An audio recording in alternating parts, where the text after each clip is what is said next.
জগন্নাথ বিশ্ববিদ্যালয়ের ছাত্ররা আন্দোলন করতেছে। তাদেরকে সরকার আশ্বাস দিয়েছে, কিন্তু তারা যদি আশ্বাস না মানে তাহলে তো হুটহাট করে নগদ সিদ্ধান্ত নিলে কোনো কিছু হবে না।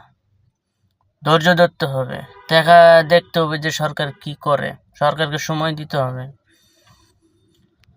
আর ছাত্রদল এক নেতা মারা গেছে সোহরাওয়ার্দী উদ্যানে রাত 12টার সময়।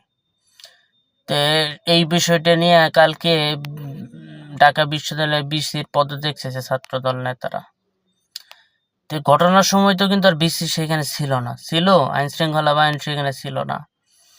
তো একজন মার্ডার হয়েছে, এটার বিষয়ে পুলিশকে জানাইতে হবে, থানায় মামলা করতে হবে, তদন্ত করবে, তারপরে ব্যবস্থা নিবে। এটা নিয়ে অনেক আন্দোলন হচ্ছে। তে অন্যায় যারা খুন করছে তাদেরকে ধরতে হবে, সেটা করতে হবে।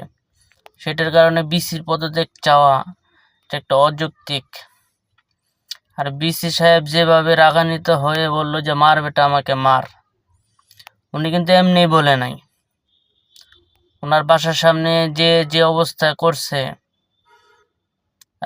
এটা কিন্তু সমুচিত নয়। তো আগামীতে আন্দোলন যারাই করবে তারা যেন একটু চিন্তা ভাবনা করে। সাধারণ মানুষ আসলেও এখন কিন্তু আন্দোলনের প্রতি বিরক্ত হচ্ছে। আজকে ঢাকা শহরের অবস্থা খুবই করুণ। সময় মতো কেউ কাজে যাইতে পারতেছে না।